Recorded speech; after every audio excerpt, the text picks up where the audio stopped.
This is the story of Jesus dying on the cross, which is what we should be talking about in sutra studies. So it's the story of Jesus dying on the cross. Everyone knows the story. So Jesus, he's at the height of his career. He's doing great. He has some detractors, some competitors, we'll say, or maybe not, however you want to put it.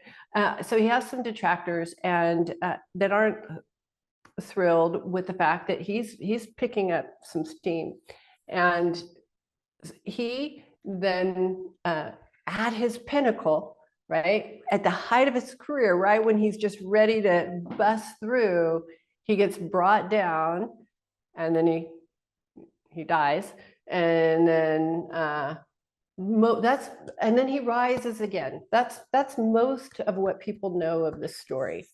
And I went to Union Theological so that I could actually learn this story. And the first book that I was given, I can't believe this, in the class was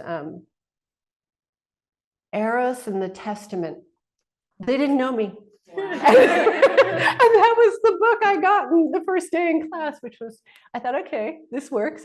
Okay, so that was the story most people that I know have heard. And then and then from that, people draw there's a miracle, because of that miracle, Jesus died for our sins, so we're forgiven, which isn't a bad story in and of itself. But I think there can be another retelling.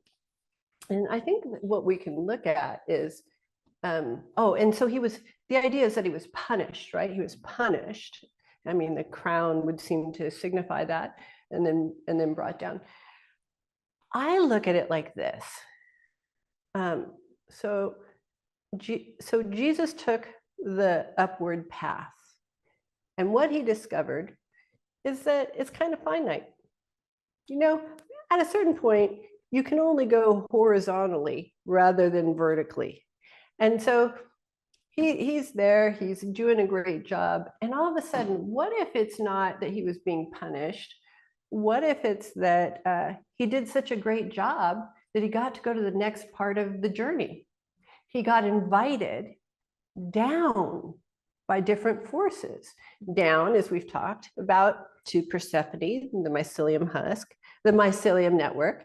And he got brought down, and there he was